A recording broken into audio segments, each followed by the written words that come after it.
mind, so embrace your dreams. Sometimes you gotta take a loss just to get the win, like lots of Sims popping it like oxygen when boxes wet. Focus on the mental, never lose like smooth instrumental. Better choose on the move in a pinto, choose what I get to. Never lose smooth on the move, but it's simple. Never give up if we running in maybe. We just keep winning, we conquering daily. Envision that pay me is never the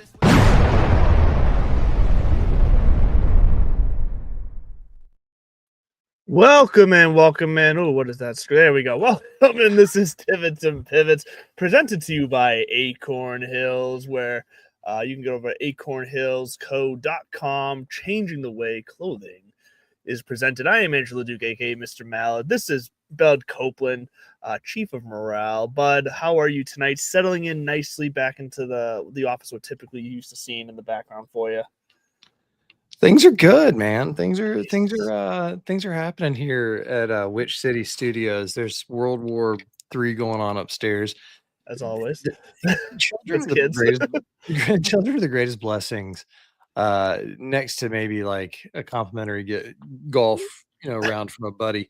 But they enter certain phases, man. And I got to tell you, Cooper Rose is 4.5.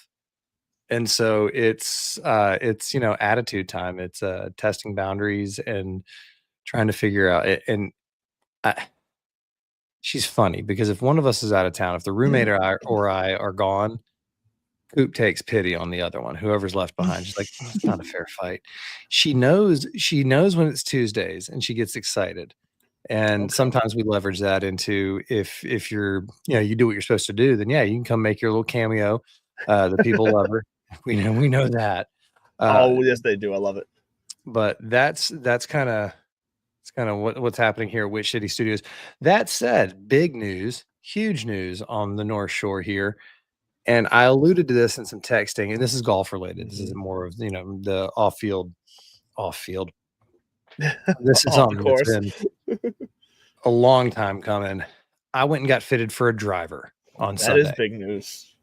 And I admittedly went into it knowing absolutely nothing, like less than nothing about my numbers. People say like, "Oh, what's your ball speed? What's your club head speed?" I don't know. I don't know. I mean, I could get it tested. I don't know what it means. Still don't really know what it means other than I have a really steep swing angle relative to what my numbers are, which is creating extra spin. And I've got to work on that, but it's still my numbers are, averaging 270, 272 carry with like about a 290, 295 rollout, which I'm not gonna ever complain about. The kid that helped me out, shout out Sean at Golf Galaxy in Burlington Mall, or around the Burlington Mall. Yeah, I've been there. He was phenomenal, and we spent about an hour, and he just kind of watched, and we tinkered for a bit. We went through. I went through them all, and the biggest news for me is, I tried some Callaways, I tried some Titleist, I tried some TaylorMades. TaylorMade was garbage. Pardon me. Oh, really? It felt horrible, and it's kind of weird when you're and this is the new TaylorMade. I don't know. I mean, I got the burner from like 2008 or whatever the hell that thing came out. No. We're talking about like this new stuff that apparently like the face, I don't know, this carbon twist face or whatever. I personally don't like it. In the midst of hitting a bunch of these drivers and cycling through them 3 or 4 times, and then looking at the data and seeing where everything was landing, I reluctantly ended up with a ping. That's interesting. This is you don't hear much out of ping these days. So I think that's just because we've been flooded with Callaways just kind of in your face right now. So I feel like maybe that's part of it. Like ping is probably doing their normal thing, but they're just getting overshadowed a bit at the moment. So tell us, ping. Sorry to interrupt. Tell me more. No, you're not interrupting shit. I was actually trying to look it up. The biggest news. I mean, it's the first time since I was 17 years old that I'm going to be hitting a driver that's anything other than a Callaway. And I'll admit let me see this. The look was a big thing that was bothering me. I had been married to this like teardrop head look that Callaway had. And the first club that he put in my hands, and I was like, I don't want to even look at the bottom of it. Just hand me something and I'll start swinging it. The top of the head looked really appealing.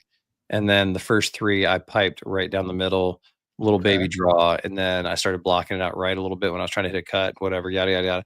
Then every other club, I was losing it right just a little bit. And numbers don't lie. So I ended up with a ping, what is this? A ping G440.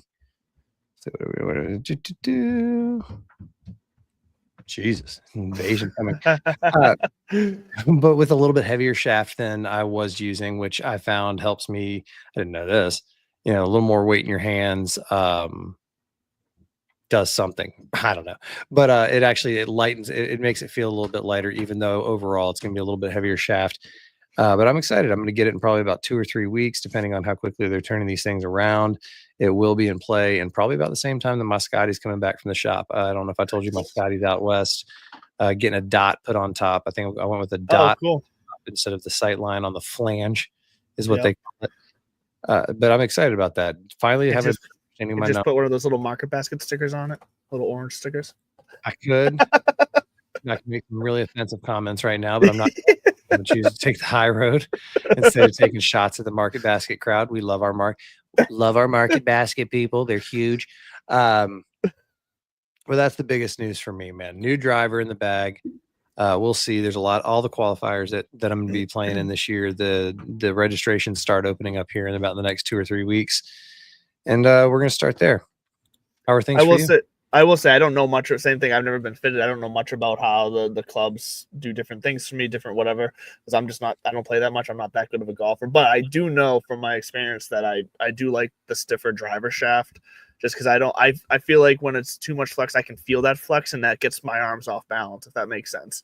Like I feel like to me that weight, like you're saying, that weight helps me keep things in line as I'm progressing through my swing. So yeah, I ended up with pretty much an extra stiff. When I took a couple swings with my own first, and I was just getting loose and warmed up, and then I took a couple swings, and I was just asking, I was like, "Damn, that feels a little bit." And he's like, "Yeah, you're a little too whippy with your current setup." Right. So, and I think my loft is now 10 instead of I was using a 9 adjusted down to an 8, but I learned that I guess when you adjust it down, that really just opens the face a little bit, which also explains some other things in my life.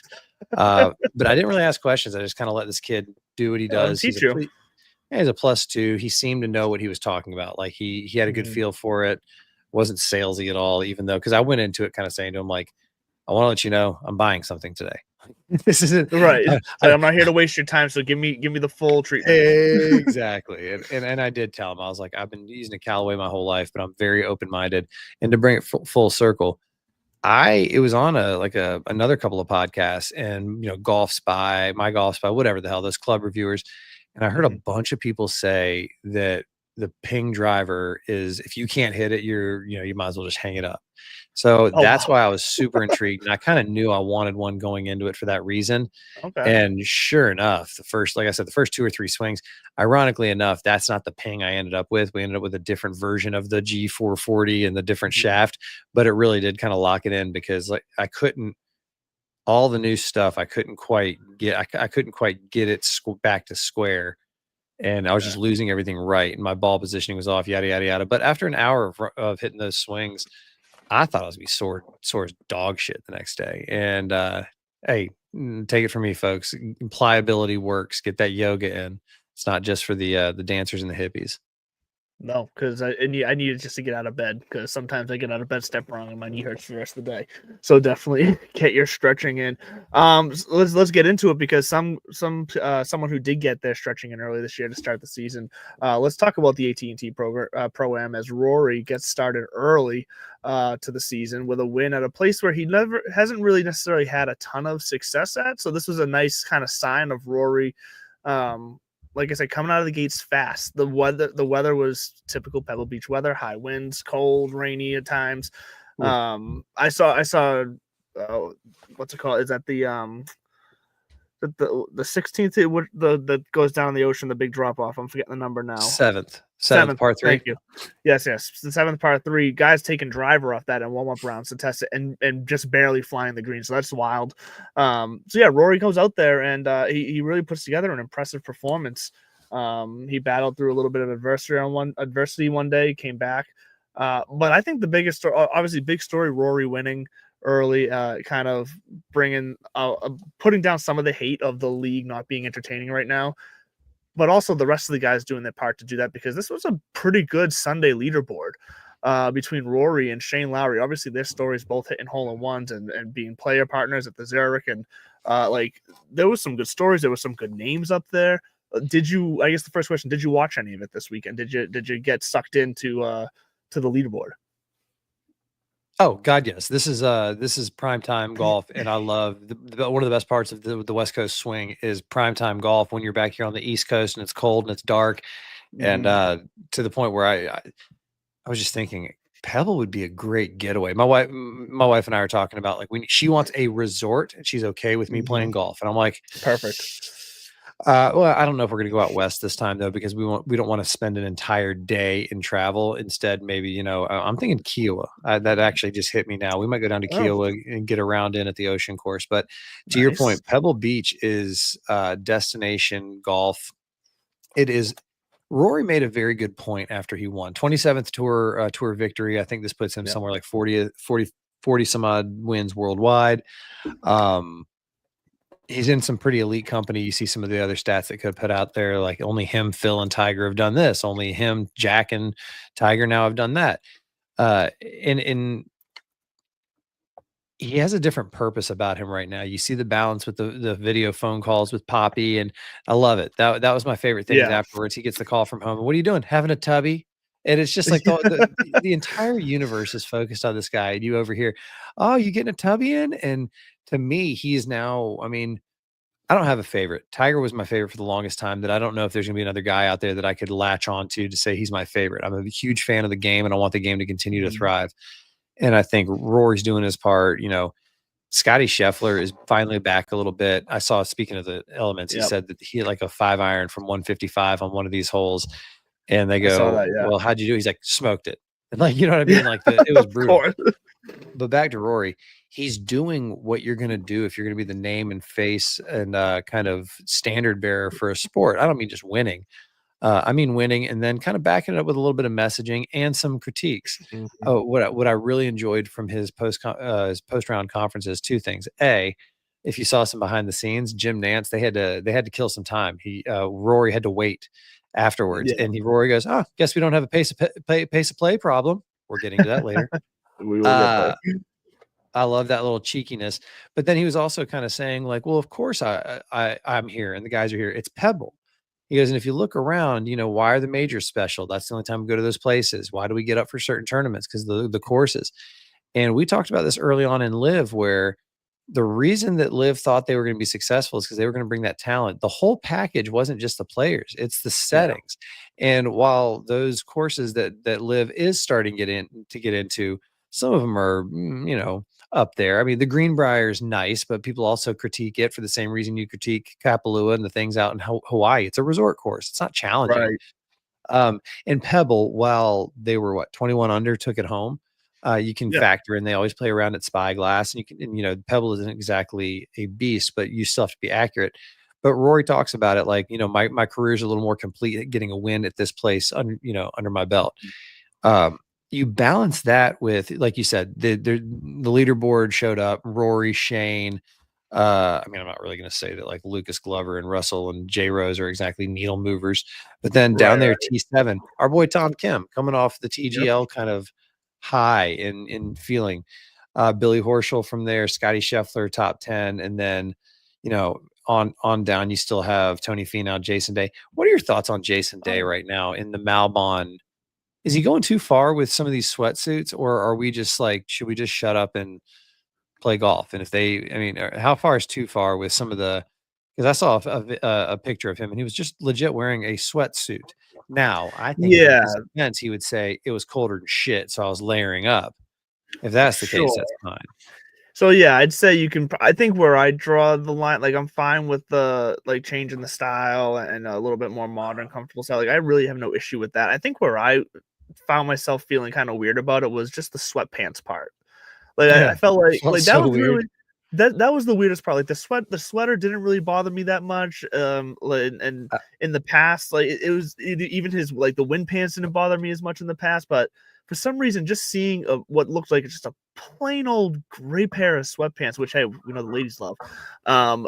That took it like for some reason I was just like, I don't think I'm all right with that. And I've been fine with all the weird outfit choices. It doesn't bother me, but the sweatpants seemed like a step too far for me, honestly. putting the wood back in 3-wood.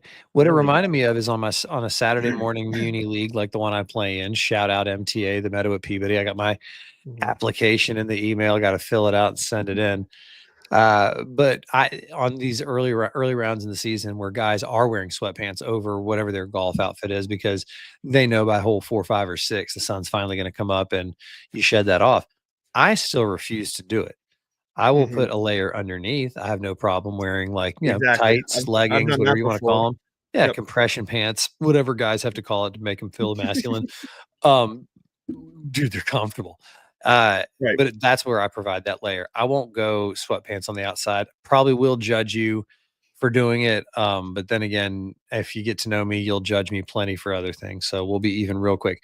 It was a good tournament.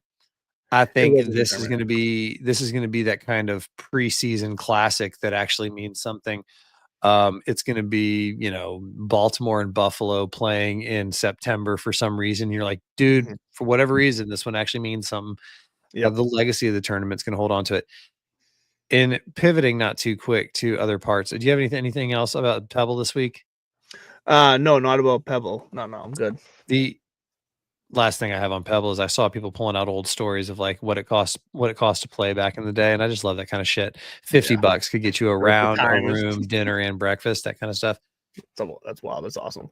Other side of the world, both figuratively and literally in the golfosphere, over on the international tour, where all of the live standouts who are just desperately missed at tournaments like AT&T Pebble Beach.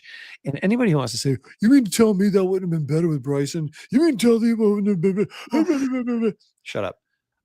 Even he'll be back soon. You know why? Because he will. Anyway, Ollie Schneider-Jans. I know, it was fun seeing his name again. That was awesome.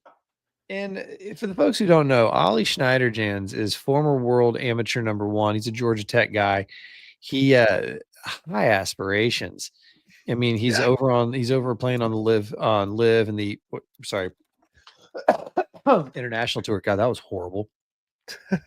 But he's also the kind of guy that I think he would love nothing more than get back on the PGA Tour. It's his lifelong dream. I don't think he's going to be satisfied simply playing professional golf, quote unquote, kind of like Bryson is now, because he's already got all the accolades he needs for his own kind of mentality. But Ollie Schneider, is it Schneider-Jans? I'm probably butchering that. No, I think Schneider-Jans is right. It wasn't just a win. It was a win, 4 strokes clear of Mr. Bryson, DeChambeau himself. So what does this say about, what's your reaction to old Ollie coming back into the picture like this? My reaction is pretty much what I've been saying all along when it comes for the past year or so in all this talk of PGA Tour, Live Tour, DP Tour, is that the true stories is not all about the talent. It's all about literally the stories of these players, because sure, no one looked at that tournament and thought, oh, Ollie Schneider-Jans, like, it's going to be really cool to see him win. But as the tournament starts and as it starts to take shape, and he's hanging around, he's at the top, and he's doing good, like, you start to explore his story. You start to hear about his story on the broadcast, and you start to find reasons to root for certain guys, and that's what draws me to golf. That's why a lot of people watch golf. I don't think they even realize it. Their entertainment is not always tied to who's the best player in the world and are they at #1 in this tournament right now. It's why am I cheering for this guy to have success this weekend, or why am I cheering for this guy to fail this weekend on the very rare occasions, but the times that someone pisses you off and you just want them to lose. That's what I take from this. It's just another example of, you have all the fanfare of Bryson out there, and literally all weekend long, all you see on social media, all you see out of the news and the media locations about is Bryson setting a new standard for the international tour, being in India, and the course and the lights and just all these things about Bryson bringing golf to a new level, and into Bryson this, Bryson that, which is great. He brought some big eyes and attention to it, which is fantastic. That was kind of his role. But it's also exciting to just see a guy make a little bit of a comeback, have a little bit of success, to give him some hope this early in the season to work his way back to his dream. And that's the journey that, like we've said, that is getting lost with Liv. That journey of up from the bottom to getting that tour card. like that means something, and that's fun to watch. Multiple things can be true at the same time. I've said that before. I ripped it off from Greg Gutfeld. If you're not familiar with him, he's a Fox News host. But before that, he about 25 years of like Men's Health, GQ. He was an editor in the magazine in the health space for a long time. But when you've been in that kind of game for as long as he has, he comes up with some interesting theories. And one of them he always goes back to is, he always repeats two things can be true at the same time, which I always try to remind myself, especially if you're arguing with somebody. Like it's like, wait a minute, are we even arguing over the same thing? Or again, or is it that like, yeah, yes and yes, like it's I irrelevant. just like it this way, you like it this way, but it's right. they're both the true. Right. So Bryson's out there, and I think it was D-Rap, Daniel Rappaport, who left Barstool to go just deep into golf, which, good for him. And I think people are starting to see Barstool for what it is. A lot of it is, a foundation of people, and then it's kind of an incubator. And if you're really good there, it's kind of a feeding ground. If you can make it there, you can make it anywhere, and you're going to be successful on your own. We saw that with Bustin' and the Boys and a lot of other departures recently that were amicable, and we talked about that. Right. Yeah. D-Rap was doing a little bit of a deep dive over there. I think he's at Scratch now. He's their chief golf person, and he was doing a deep dive into, not a deep dive, it was like a deep dive social media style. So it was like 4 or 5 slides with good little bit of thoughts and nuggets on there. But it was showing images of the golf tournament in India. And he was saying, this is India on like a midweek round, and it's just 6 deep, 7 deep. This is what blah blah blah. And he's like, this is what growing the game looks like. And I thought to myself, that's true. It is. Right. And I think I said it earlier, where Bryson, is kind of taking that position of it's his position to. I said position twice that quickly, but between one another, I don't like that. He's taking this approach that it's his responsibility to take his gift and grow the game. That's what he wants to do. And whatever that means, whether it's digitally, whether it's playing here, playing there, he genuinely is putting himself out there as kind of like a hath club will travel. If you want to play and you want to have fun with the game and your heart's good and your intent is good, I'm going to show up and give it a shot. Oh, and by the way, I just happen to be one of the best golfers on the planet. Right. He is unique. And I think to judge others for either not doing what he's doing, people want to say like, well, Rory's doing is not growing the game because it's, selfish financial interest in this, that, or the other. I don't know if you've noticed Bryson's growth on YouTube. And I think that's kind of where he's turning into the kind of golfer where I think this year, I would actually say bold prediction for 25, Bryson's going to have his own show soon.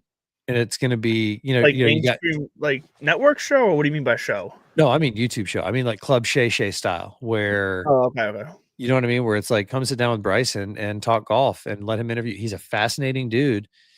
People do say it's like DJ talking about, I played a practice round with Bryson and Phil, and I just said my head hurt after 2 It's because they're cerebral guys who could probably go as deep as you want to go with about anything. And if they can't, they're going to find something tangentially related to kind of hop in the conversation and go along for the ride. They're smart dudes. Speaking of that, I don't know if you saw Phil out for the Live opener. He's got like a shoulder, or he's got an injury thing going on. Right. He wrote a really heartfelt message from his, his bed. But Bryson is taking it upon himself. And I think that to make it out as like everybody should be doing this, everybody can't do it. Not everybody is a NCAA champion, US amateur, US Open, 2-time US Open winner. He is unique, and what he's doing is unique. But I do think if you couple that with what's going on the other side, so TGL is obviously taking off, and I think you see where I'm going with this. TGL is obviously taking off, and you've got not only interest. I think about our guy. What the frogs are kicking off in 35 minutes. 35 minutes against LAGC. And fuck LA. No, just jokes. BCG versus LAGC on TGL. A lot of freaking alphabets there. The BSDs. The Live put something out there that they thought was going to be entertaining, and it is, but they thought that they could be entertaining and a competitor in the tour golf space. Tiger and Rory are like, no. We just want to see if tour golfers want to do something in their off time. I hope they get Bryson over there, or maybe sign a Live team. I think that'd be fun. But we're already seeing how after the Creator Council with the PGA Tour, now good goes SFTG. And if that doesn't tell you where where everybody's heading with their money, they're everybody's going all in on the intersection of streaming and golf, which was not a secret. That's kind of every sport's dealing with that. David Silver was talking about how this last media deal they did is going to be the last one that is genuinely of the old school model where so much emphasis is placed solely on network or cable. Right. And there's going to be a much more balance of finding value with social presence, not just streaming the games. So good signs and gets a little slice of TGL. Yep. Bryson's out there playing international series and, getting people tuned into YouTube. Meanwhile, the PGA Tour is still over here, ho-hum, putting out I'm not going to lie, man, I watched this weekend, but I kind of zoned out a little bit because, well, I was watching because I wanted to see if Sepp Straka was going to be able to chase down Rory or was Rory going to stumble. Secretly, I had Tom Kim in my fantasy, and I know we haven't talked about gambling, but that's a full my fault. I'm not prepared to talk about gambling yet. I'm not obviously prepared to talk much about golf. Myself anyway. I just want to talk about golf right now.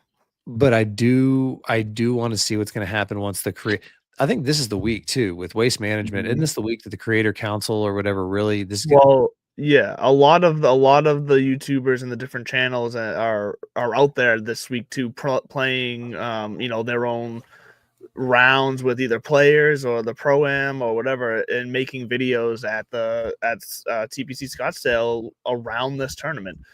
So they're taking full advantage of it, and the PGA is welcoming them with open arms because they realize, and I saw who was out there. It was I forget the guy's name from Foreplay. Riggs, Trent, no, Frankie. Trent. It was Trent. Sorry. So Trent, I love me some Trent. Yeah, so it was Trent, it was Frankie, and it was the new guy, Beef.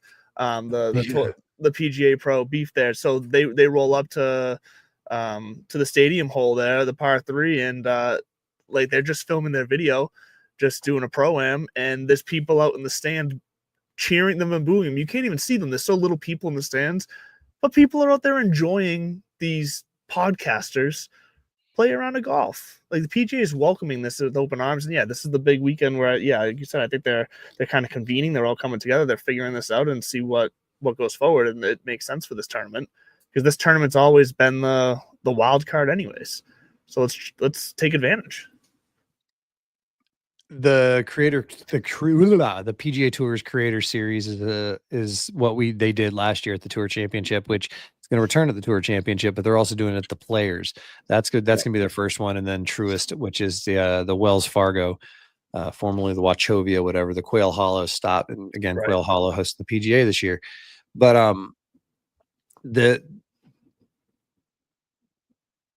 derped out. That happens. The older I get. That was dude. I love that. Absolutely just short circuited. I got a new MacBook, and that's what I was actually staring at. I was like, this thing's pretty, and it's black, and a new computer looks very pretty. I'm gonna end that sentence right there. You can get it together, Tyrone. You got it. Bill Mickelson's out of Live. Who did we say? Oh, Tom McKibben. Oh, who filled the 4th spot on whoever's team. I forget which team, but yeah. And I didn't realize he actually would have been over on the PGA Tour. He finished high enough on the DP World Tour. He's going to be one of those top 10 finishers that comes over. Right. And instead, I think strategically Liv's kind of gonna go a little more all in with the DP World Tour. Well, and I don't know, man. I don't know if this PGA Tour Live thing is going to go through. Shocker. I know. We've heard nothing. It's been quiet. And I still don't know. And unrelated, there's the merger, or what we've been calling the merger, like what's going to happen with Live and PGA Tour. Are they going to coexist, et cetera? But even the PIF, PGA Tour Enterprise Investment, the last update back in December is like December 10th. They near a deal, and it's just been fucking silence ever since. Yeah. And I think it's dead. I think the PIF has had enough of it. I think it's kind of like, well, we know that we can always go throw them a bunch of money and get in bed if we want to. Maybe they will. Maybe they will finalize that investment. But with Greg Norman moving on to the Olympic Planning Committee in Sydney, and Liv just kind of floundering, Tom McKibben is coming over. I mean, he's got a little bit of a following, social media following from the the home country and everything, but he's just not exactly there. What happened to Victor Hovland? What happened? You know what? You remember the Tony Finau silence and how everybody's. Well, you heard what that turned out to be, right? I actually didn't know. What was it? They just had their 6th kid. Oh, geez, that makes perfect freaking sense. I mean, and I'm not going to say 100% that's exactly why, like, all those ducks lined up of like, wait, he pulled out of that tournament this, but he was just on Pebble and they were just saying, hey, congratulations. We just, you literally just welcomed your next kid. So I think all of that makes sense. Yeah. So he's not going anywhere. Victor Hovland, the reason that he kind of dropped off, and well, he even admitted my game's garbage right now. No, he's not going anywhere. He's working through some shit. Scotty Scheffler's not going anywhere. Tom Kim's not going anywhere. The game is over. TGL has filled the void of what Liv was trying to do. It's kind of like the USFL. For whatever reason, it didn't work back in the 80s, but whatever, this thing is coming back this spring for football. I even kind of saw that. I'm not a football guy, but for some reason, whatever this spring league is, I was like, huh. They've been advertising like crazy. I've been seeing it during all the playoff games. The commercial for it, so. Ooh, last thing, and then we can go to our quick break. Speaking of football, and we'll get to our Super Bowl predictions at the end of the show because I know that's what the people are tuning in for. Media day at the Super Bowl. I think it was Media Day. Saquon Barkley. Did you hear about what his suggestion for the Giants? I don't know if I heard for the Giants. I heard him suggest to Jameis Winston that the Giants might be looking for a quarterback. Is that what you're referring to? Yeah. Okay. Yeah. What Jameis was saying, who should pick me up? He's like, I don't know. Talk to the Giants. I think they could use a quarterback. Yeah. I know. It felt like there was some feelings coming out there for Saquon. Feelings is one thing. I think he just dropped his penis on the table and was like, here you go. That's what you all left behind. Yeah. And with that, well, before and with that, we'll bring it back to classy here for a second before we hit the break, because I kind of missed this earlier, honestly. It's right before the show, and I'm surprised. I'm surprised I did miss this, but we'd be remiss if we did not mention that, and I'm going to butcher the name, I'm sorry, but Kiltida Woods, Tiger's mother. Tita. Kiltida, okay. Yeah, Kiltida, and they called her Tita. Tita, yeah. So unfortunately, she did pass away at the age of 80. So that news broke this morning. Like I said, I just didn't see it. I would have started the show with that. I didn't see it until right before the show, honestly. So no, you're a better person than I saw it earlier today, but having lost both my parents in the last 3 years, I've kind of just buried it. Yeah, no, that makes sense. I'm sorry then. I'm sorry. That's the respectful thing to do. We're in this space. It's not about me, it's about we. So obviously the condole. Yeah, sorry. Yeah. Shout out to thoughts and prayers and all that good stuff genuinely to the Woods family. And I think to all the moms out there, period, full stop, right. To all the moms out there, none of this is possible without you, figuratively and literally. And if you think about all the shit that Tiger went through all the years, through all the ups, the downs, the infidelity, she was always there, and and I think that's just kind of the bond, moms and sons. And so here's all the moms out there, and a special thought for the Woods family and everybody else who was in that circle. Definitely, and I'm assuming there'll be some sort of maybe tribute during the TGL tonight that they probably were able to put together, like a video tribute or something. So we'll see if they do that tonight. I wouldn't be surprised if they didn't, but I would not be surprised at all. More so if they did. So I guess we'll be. I think it'll get mentioned. I don't think they'll do anything spotlightish. Yeah, I mean, in the end, that'll come down to whatever Tiger feels comfortable with and wants to do, obviously. But with that said, let's take a quick break. Let's hear from Underdog, and we will continue with the happenings in golf. Fantasy Sports Corp and Underdog Fantasy have teamed up to start your fantasy season off in the win column with Best Ball. What is Best Ball? It's quite simply the easiest way to win. No team management, no trades, no waivers. It's their biggest contest ever, and it has only gotten bigger. You simply have to sit and win. You don't even have to set your lineup. Always get your best score every week. Just enter a contest, draft your team, and Underdog will do the rest. What could make this even better? How about free money, up to $100 using our exclusive promo code? Go online now and use the promo code DIVPIV to double your deposit up to $100. You tell them Gingerbread sent you. Good girl. Geez, bad timing there. Excuse me. So let's get into. Oh, were you just doing a little key bump? What did I miss? I literally right as I went to talk, I had to burp. No, we'll just be out with it. It's a fucking podcast. Let it rip. No, I know. Well, I didn't want to let it rip directly into the microphone. That's true. It's a family show. No, yeah, because that's what I'm caring about. So this fucking hat is great. By the way, pause. The hat? Oh, that hat. Live free for the folks who are listening. It's a trucker hat, pat with a big patch on the front that says "Live free or die." North Conway. Where? Okay, so this is my second iteration of this hat because I got the first one. I don't know how many years ago, but it was a while ago. But like 2 years ago, I had to get rid of it because, quite frankly, no matter how many times I watched it, you touched it and you could just feel the grime on it because it was just that old. I wore it that much, so I had to get rid of it. So I went right back to Zeb's in North Conway. Got to go to Zeb's Country Store, and that's where you get these. They were still there, 10 so however many years later, and got the new one, the latest and greatest version. Great hat. I love this hat. I have a bottle of Zeb's habanero hot sauce upstairs that I've been getting through because North Conway is that's my old stomping grounds because we'd go and either camp out nearby, Fiddlehead, somewhere like that, go to Diana's Baths, go into actually Horse Feather Tavern. There used to be one of my favorite spots, but the food's gone to shit.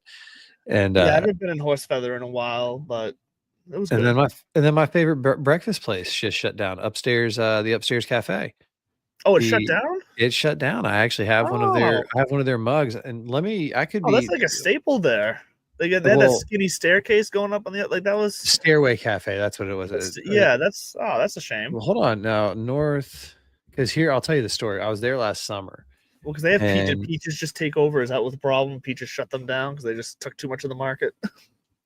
I actually closed. We'll see. They might still be open. They might have figured it out, but at the same time, no. I was there this summer and I was talking to the owner, and I've been going there for like I said, probably 20 years. Or however long they've been around, just on days off from summer work. Yeah. And I was commenting on their cups, their mugs, and I was like, "Oh, those mugs are dope." And I'm like a big coffee mug guy, so I was like, "You sell them?" Yeah. And then she's like, "Well, you get them now because probably not gonna be here next year." And I was like, "What happened?" And she was just saying that their rent was going up so high that they're like, it doesn't make sense. And they in her kind of this is like secondhand reporting. Let's not go quoting me on this. Don't put this out on the AP wire. But essentially, she was saying that the rent was going up, and they felt like they were doing that on purpose to drive everybody out so they could sell it to developers. And that's what. Well, and I kind of thought to myself, like, North Conway doesn't strike me as the type of town that's going to let that building. If you've never been to North Conway, it's just this rickety old, really, really old looking building right next to a general store like Zeb's across from the old railway. I mean, Frozen in Time is their brand. So nice fucking live free or die North Conway hat. But yeah, somebody, if you know out there, check on Stairway Cafe, because I think they were shutting it down, but it looks like that would be a shame. According to the Google, they might still be around. I would hope so, because North Conway needs to stay the same, in my opinion, because like you said, it's a step back in time. It's a little piece of heaven. It's just great. But let's talk about some things that are changing, because we talked about these changes last year when they were proposed. And I'm talking about the changes for the 2026 season, about field size and how many players get the automatic exemption to this next year. Like we talked about these last year. But it seems like people had just gotten reminded about them this week. And what I'm hearing or what I'm quote unquote hearing, what I'm reading on social media basically is people being mad at Jay for being a hypocrite, because they're saying that he preaches tradition and history, and that's kind of like what the PJ Tour is built on, and that's what they have to offer over something like the Live Tour. And yet they are now changing what the tradition was by bringing and if, like I said, the specifics, if you don't remember what we're talking about, the maximum numbers of player in a tournament are going to be going down from 156 to 144. The number of players may go down to 120 or 132 depending on daylight. And they're going to be reducing the Monday qualifying and the open qualifying. Well, it is open qualifying.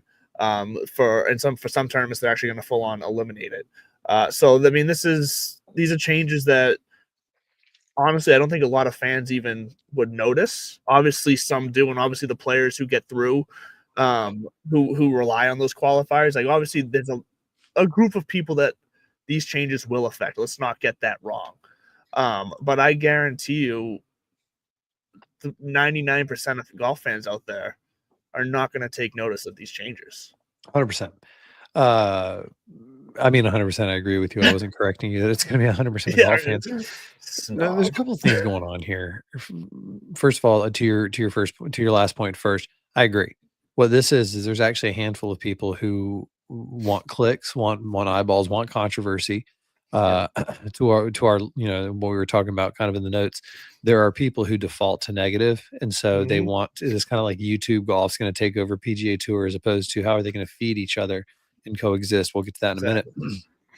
But these are the same people who want to say like, oh my God, this is an injustice. What about this? What about that? These changes are aimed at giving us what we want, which is the best golfers as often as possible on these stages. If, you know, to Rory's point about like, yeah, it's the courses we show up for. It's not necessarily, we don't give a shit about the title sponsor or really even kind of the money anymore for some of the guys. And so you do have to kind of make these adjustments, and, you know, pace of play is one of the reasons. I think it's a whipping post for the most point, but the changes are just, this is what was going to happen. Competition's going to pick up, and whether it's Live or YouTube or, I mean, Good just bought a slice of TGL, right? Yeah. How long until they get ballsy enough to just to be like, hey, we're gonna sponsor our own, like Barstool has the Barstool Classic that's for the Joe Shit the Ragmans and us. Yeah. How long until Good just says like, hey, we're going to have the Good tour and it's going to be a AAA kind of thing, and Sure. oh, through the Creator Council, the winner of the Good Tour gets a spot in the kind of final stages of Q School. You don't get an audience. Someone tries to model what the Savannah Bananas did in baseball, something that's more like upbeat and like not the golf's not family friendly, but you know what I mean. Like they just get creative. That's Live. That's Live. Well, yeah, well that's Live, but that's like I said, that's Live still doesn't realize that they are Savannah baseball. That's the difference there. That's their problem. Right. They'll come to the realization and they'll swallow with it. What they are is entertaining and energizing and everything like that. And we've talked about it. It's just not, it might even be professional golf. It's just not tour caliber golf. And so I think the Live experiment is starting to kind of fizzle and die away. 100%. They're not going to keep pumping bad money into it. But I think what'll happen is it'll be, like you said, a Savannah Bananas type thing where the overall experience and the team, who knows, maybe the whole thing was right. Maybe the teams will start to outshine anything, where it does become these teams, you know, Legion 13, because Rahm's not playing anymore, but you know that it was John Rahm's team, or the Four Aces, DJ's not on it anymore, but he's still the face of it. Bubba's still the face of the Range Goats. They could be onto something there. Because YouTube's right there as well. YouTube's ripe for the freaking Live experience. And so they had that. Yeah. But as far as how they thought they were going to knock the PGA Tour off the mantle, no, they did light a fire into the PGA Tour, and they were the catalyst that brought all these changes. Doesn't mean they were all good. Doesn't mean this is how they all should have gone down. How much time we got? 15 minutes until Boston at Los Angeles. Yes. Yeah, and here's one way that I was thinking about this today, that I could see YouTube, or not YouTube in general, but like a specific YouTube show or a specific YouTube player getting more entwined with the PGA Tours. If they did something where, you know, every Monday going into a week, obviously the video will be filmed ahead of time, but every Monday or Tuesday, say the PGA Tour partners with Foreplay or with a big enough YouTube golf or Divots and Pivots channel or Divots and Pivots, and they put out a video with one player, but it's one of the like a lesser known guy, someone who's maybe making his debut or on the tournament that week or something like that. Like they find a rookie or an amateur or a guy who's somehow breaking through from another tour, whatever. They find a no name for lack of a better word, and that person goes and does a video with whoever that is. And it's basically it's an interview. It's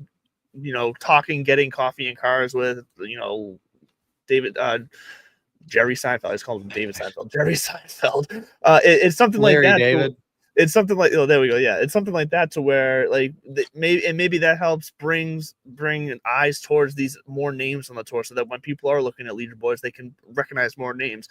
That's something we've talked about that Full Swing on Netflix has done for the PGA. That it's brought light to Joel Damon. No one knew who Joel Damon was before, at least from the casual fan, and now everyone knows who Joel Damon is because they were able to hear his story and they were able to see him, live his life and play.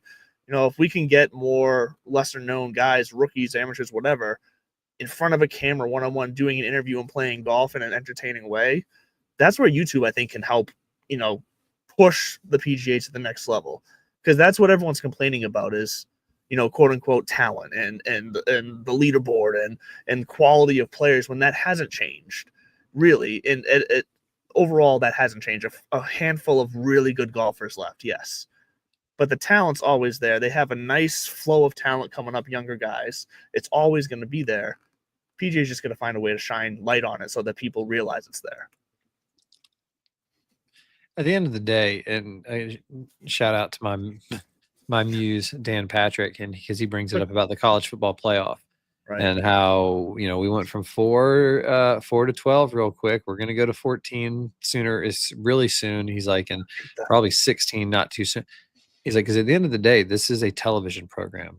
What we're talking about, professional golf to where it is now, outside the majors, and even the majors to an extent now are a television program, because save maybe the Masters. I don't think the other two, you could say what you want about, oh, we were here before TV, we'll be here after. You sure about that? Right. You sure about that? If you're not able to kind of compete on the level of what you've become. And so they're going to continue to tweak this. And if smaller fields means that we're getting the same guys a little more consistently, to also maybe then make it a true season long race to what they've done, where, all right, maybe then the FedEx Cup playoffs becomes a little bit of a different format. It doesn't affect me, so it's easy for me to see. I don't see what the big deal of these changes are. I will say I do understand, especially for those people who grind out there, that the road just got a little bit harder. Oh, sure. It definitely affects a group of people out there. Yeah, and my kind of only answer to that is, the Rory adage, play better. It's right.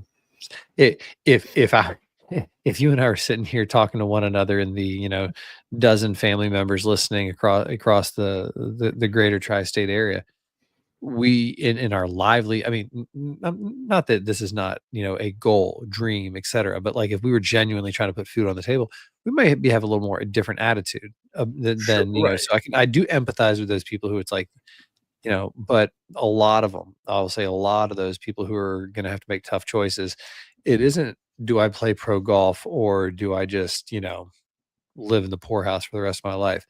More often than not, if you're toying with the idea of tour caliber or giving pro golf a shot, you do have other viable options in life.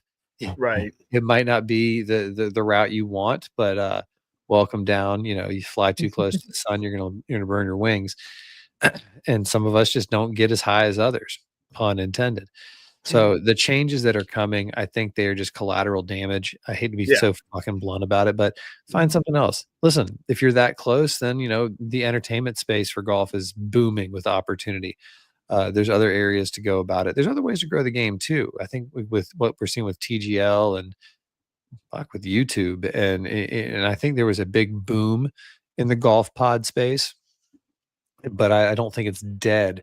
I think that the first round kind of settled, and after the last 10, 15 years with the Creator Council and the big brands that are taking up most of the space, that's, the beginning of it. It didn't just shut the door. Right. Golf is an area just like anything else. If you've got talent, or if you've got, killer blue eyes like mine, then you can get an audience eventually and, make an impact. All I want to do is see really good golfers hit golf shots up close and then ask them questions like, what in the hell were you thinking when you pull out a 6-iron from 172 when you normally hit it like it would be fun to get a little bit deeper than that. Unfortunately we missed the Jackass route. Country Club Adjacent took I know, right? that over. But So that's, you what was that? don't see them doing much. I mean, I think maybe they're tied to live though. So I'm not sure if they're tied to anything or anything. I still just basically what I've seen them doing. These aren't shots. Is what the same thing they've been doing. It's the back off challenge. Like that's basically all I keep seeing of them, and it's still funny. That's still funny as shit. Yeah, it's still funny, but so that's what they're doing. You mentioned big brands and their not control, but their influence in the space of golf now, and that is one of the changes that is being made, is that the number of restricted sponsor exemptions is going to be eliminated. Open tournaments will have unrestricted sponsor exemptions. So I think that's going to be something that I think it's a way to try to infuse more names into specific tournaments where they feel like they might be lacking. Because let's be honest, the PGA Tour is probably still going to be in their ears, even though it's technically coming from the sponsor.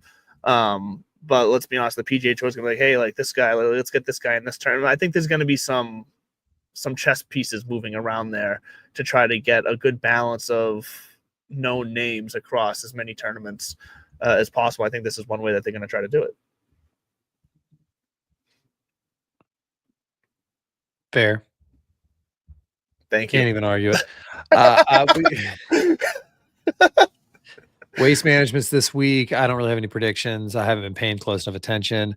I just hope there's a hole in one on 16 and that people aren't assholes about it. Which I think we all know is basically, damn. Are people going to complain about pace of play if it gets delayed because someone hit a hole in one and there's beers all over the green that they have to clean up? Like, are people still going to complain? All right, let's talk about pace of play. Do we really want? Let's do it. Let's put a fucking shot clock out there. I've gone back and forth on this, and I think I do kind of want that aspect brought into the game. Who was it? A couple of guys got put on the clock Sunday at the Pebble. The group that was Tom Kim and their group. Right, and two things with that. So one thing is that the broadcasters were kind of starting to take, and I forget exactly which broadcaster it was, but started to take kind of little jabs at one point. They cut to Tom Kim, and I'd say they cut to him maybe a little bit early in his pre-shot routine because they ended up, on him waiting for the shot a little longer than they planned on. And after he hit the shot, it wasn't the greatest of shots, and whichever announcer it was said, well, that wasn't worth the wait. And like that, so there's little jabs. There's little jabs. So that's one thing. But I think such a dickhead thing to say. That's like what you would say to your buddy after it's like, dude, you're not going to hit it there. Don't just want to let it. I just want to let it clear. I just want to let him clear. But you know what? I'm kind of fine with it because it brings some color to the commentary and it works. But the other thing is that I kind of just want to really see them truly penalize the player when they are outside of their time and they're outside of that window. Like there needs to be some sort of true enforced punishment. It's the same way like with the NBA when we saw flopping getting out of hand, and they really had to buckle down on, okay, we're actually going to call a penalty on you if we think you're flopping, and they did, and it's gotten a little bit better. It's still the NBA, but they started actually calling penalties on these guys, and all of a sudden there's been a little less flopping. Like as long as you follow through with the punishment that you're going to try to use to hold over their head to get them to do what you want, then you should see results. You just got to follow through. I want to say it was Colton Oast because he's got that accent, I grew with a lot of guys like Colt. I grew with a lot of guys like Colton Oast, and he's got that little bit of twang. No matter how much he tries to level it out because he's doing stuff for the PGA Tour, Colton Oast is always going to have that little bit in him. And he was talking about. I got to actually hear. By the way, stay tuned. I will have Colton Oast.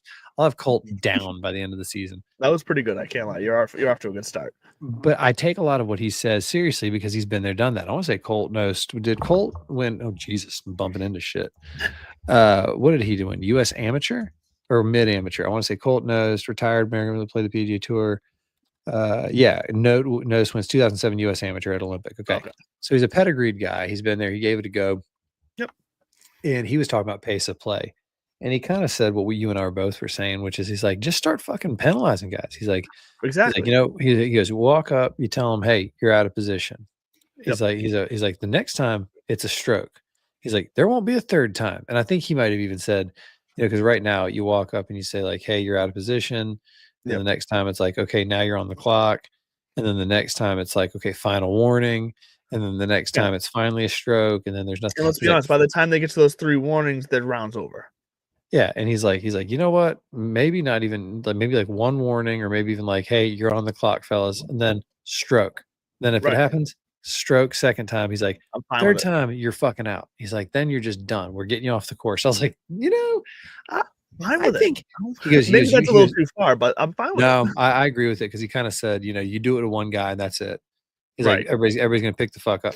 Now, something that I saw that was making the rounds today was somebody said they want to ban aim point or whatever the hell they're talking about. Have you seen this? No, I haven't. No, aim point. Jamie, pull up PGA Tour banning aim point, or is it aim point? It's not aim point. I'm gonna fucking aim point. It's that thing where they do like they pat their feet, they straddle the line to try to get a feel with their feet to see which way it's going, and then they go back 2 fingers, 3 fingers. Which I just learned exactly how to do. Like, if you think it's a 1% difference, you hold up 1 finger, 2% for 2. Which I found fascinating. I never understood it. My favorite whipping post, Lucas Glover, who I gotta always remind people. My sister went to middle school with him. Shockingly small world. Nice. He was the one who was like, "There's no statistical evidence to show that it helps." And then somebody else is pointing out, if everybody's doing that, like, is it cool for them to be stomping on the ground around the cup all the time? Right. Which my answer to that is fuck off. There's people walking there all day. Yeah. But banning a style, no, just put it on the clock. Put them on the clock. If you can't get your aim point in the 40 seconds, then you can't get your aim point in. You got to find another way to regionalize. Right, find another way. They won't let Bryson have his abacus out there, and his not his abacus, but his fucking what did he try to bring out there? That little thing in geometry class, protractor. The protractor, yes. Yeah, they wouldn't let him have that out there because it was implemented a tool. So, if you can't figure it out, all right, Super Bowl, who's going to win? I truly think the Eagles are going to win. I do. I don't really want either team to win because, quite frankly, I hate them both. Are you having Chiefs fatigue? I have a Chiefs fatigue. And then when it comes to the Eagles, I just think their fans are so classless. I don't want them to win. I really don't. But I want them to win more than the Chiefs. So. God, you sound like a grumpy New England fan. I am. Because this kind of does feel like, I guess for you, back in 2006, I think it was, Ohio State was playing University of Florida for the national title game, and I was just kind of like, never in my life have I like wished for terror. But in the end, I had to root for Florida because it's just a sin to go root for Ohio State in my family, like a lot of the Midwestern families. I heard somebody give I think it was Albert Breer, gave a great explanation, and he was like, he thinks the Chiefs are going to win. He goes, because bottom line is this: both are so good that this is going to be a 1-score game. And who do you want in a 1-score game other than Patrick Mahomes and Andy Reid? Right. I get it. I get it too. That's a great argument. It's a great argument, but I also understand I guess it was, who was the guy who from 2013 on kept on saying that Brady had just fallen off the cliff? Max Keller. Oh, or Max Kellerman. Max Kellerman. Oh, yeah. It was, yeah. And every time that Brady did something good, that clip would be brought back up about how like he's done, he's washed up, we've seen the best of Brady. I think that's what everybody's hoping for per Patrick Mahomes. But people got to remember, Patrick Mahomes is still what, like 28, 29? 29. He's 29, yeah. 29 fucking years old, and he's about to win his 4th Super Bowl in 5 years, and no signs of stopping. So and he's almost getting Jordan-esque in his way of people going, well, he wasn't the MVP this year. He didn't need to be. People got to remember what the margin of victory was for a lot of those Patriot teams, not just in the Super Bowls and the playoffs. Right. But then I'm always reminded of Roger Federer, and I'll leave you with this. He was given a commencement speech. I'm still in conference mode. I gave I was presenting at a conference last week, so I'm still in that. And I'll leave you with this. As I put liked away it, though. I liked it. and I'll leave you with this as I click my last slide shut and put down my pointer and I sit down on the little stool and I pull out my coffee. Roger Federer was giving a commencement speech, and he was telling his story about how he won 87 or 84% of the matches over the course of his career. But if you break it down to total points, he won like 52% of his total points or something like that. Yeah. And it was that whole thing of like, it's going to feel like it's always this or it's always that. But in reality, we're right on the cusp of it. And there's very tiny things. And I think golf is a perfect example of that. People don't understand how close. If you're a 10, you're very close to being a 5, or you're very close to being a 20, depending on the little things. So all that to say, I think Chiefs. I think it's going to be Chiefs in overtime. We'll see. We'll see. Land the plane. We'll see. If you want to get ready for the Super Bowl this weekend, Sunday morning, 9:00, that Sports Podcast Network, the network you're watching us on right now. Possibly, we're on a couple different. But the Super Bowl special will be on that Sports Podcast Network on YouTube Sunday morning. We have a bunch of guests, ex-players, a bunch of personalities from the network and from other networks coming on to get you ready for the game. So come chill with us Sunday morning to get ready for the Super Bowl between the Chiefs and the Eagles. But that will do it for us here tonight. Happy Tuesday. Go Frogs. TGL starts right now, actually. We're going to go watch that and hope you have a great night. Keep it classy. And as always, thank you for joining us. We love you. And have a good night.